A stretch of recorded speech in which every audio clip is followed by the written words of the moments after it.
Hey guys, today we're doing Chapter 9, Section 6, which is on complex numbers. So you should have already learned about complex numbers back in advanced algebra, but this is just kind of a review to make sure that you remember everything and how to do all the operations with complex numbers.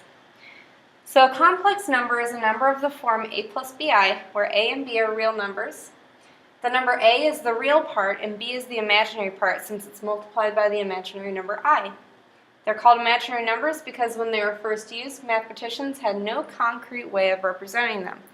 So remember that when we're talking about imaginary numbers, they're not just these made-up numbers that are useless and there's no reason that they're there. The reason we came up with imaginary numbers was because we had to solve problems that had negatives underneath the square roots and we didn't know how to do it. So we had to come up with some sort of number to represent the fact that we have a negative underneath our square root. Similarly, we didn't used to always have 0. So 0 is actually a number that we made up also. We made it up to represent a quantity of nothing. Same with negative numbers. So just because they're called imaginary numbers doesn't mean that they're useless. It just means that we came up with them to fill a void for something that we didn't know how to solve. So remember that I equals the square root of -1.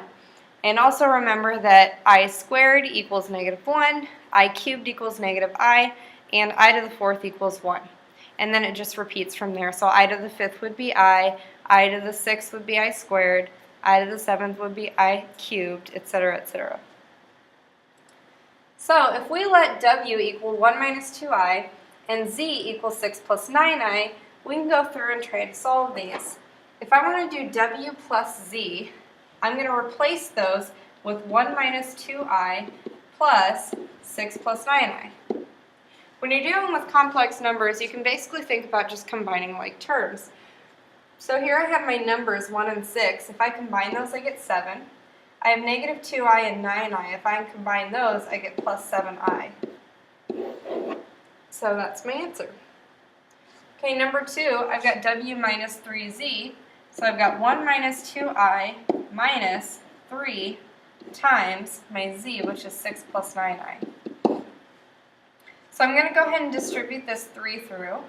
And now I have 1 minus 2i minus 18 minus 27i.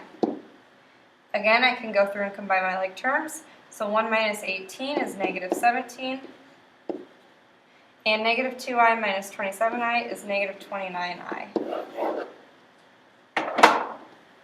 Okay, next up I've got W times Z. So this is going to be 1 minus 2i times 6 plus 9i. When you're multiplying these, remember that you have to FOIL. So we've got to do 1 times 6, -2i times 6, 1 times 9i, and -2i times 9i, and remember I times I is I squared. So now I can go through and simplify. I know that I squared is -1, so this last term turns into 18. If I combine that with 6, I get 24. And then -12i plus 9i, that gives me -3i. So I've got 24 minus 3i. Okay, my next one is z divided by 3. So I've got 6 plus 9i divided by 3. For this, you can just go through and simplify each part. So 6 divided by 3 is 2. 9i divided by 3 is 3i. Okay, this next one, W divided by Z, this is probably the hardest type of problem for complex numbers. When we divide by another complex number, we have to multiply by the complex conjugate of the denominator. So, if I have 1 minus 2i over 6 plus 9i, I have to multiply the top and the bottom by the complex conjugate of the denominator, which would be 6 minus 9i. So remember, you always negate the I value, not the real number. And then, when you do that, you have to FOIL. So we have to FOIL on the top and on the bottom. So this gives me, I already did this top part, right? And I got Oh wait, no, I didn't do it because this is a negative. So I'll go through and do it. This is 6, negative 12i, negative 9i, and plus 18i squared. On the bottom, I've got 36 plus 54i minus 54i and minus 81 squared, I squared. Okay, so now I can go through and simplify. This is just negative 18, so 6 minus 18 gives me negative 12. Negative 12i minus 9i, that gives me negative 21i. On the bottom, these middle terms cancel out. This is just positive 81 because I squared is negative 1. So 36 plus 81, that gives me 97. So I'm left with negative 12 minus 21i over 97. And I believe that that is all I can do. I can't simplify anymore. So that's going to be my final answer. If they ask you to write it in a plus bi form, you would just split it up so that it's negative 12 over 97 plus negative 21 over 97i. So this is your a plus bi. Okay, and then number 6, solve 2x squared plus 5x plus 4 equals 0 using the quadratic formula.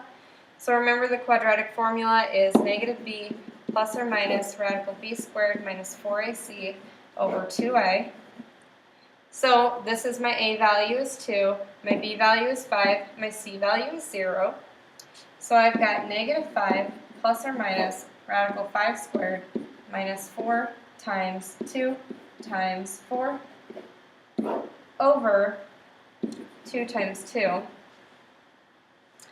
So 5 squared, that's 25. This is 1632. So 25 minus 32, that gives me negative 7. So this is going to be negative 5 plus or minus square root of negative 7 over 4. Well, now I have a negative underneath my square root. So remember that that means I have an imaginary number. So I can actually rewrite this as negative 5 plus or minus I times the square root of 7 over 4. Okay, and then you can either split it up or you can just leave your answer like this. Okay, we also have this theorem here that says if a and b are real numbers, then a squared plus b squared equals a plus bi times a minus bi. So remember that we've already talked about our difference of squares factoring. Well, this is actually a sum of squares factoring, and notice that when you have a sum of squares, you will have an imaginary number. So if you have something like x squared plus 9 squared, or I'm sorry, x squared plus 9, then that would be a sum of squares, and you could factor that into x plus 3i times x minus 3i.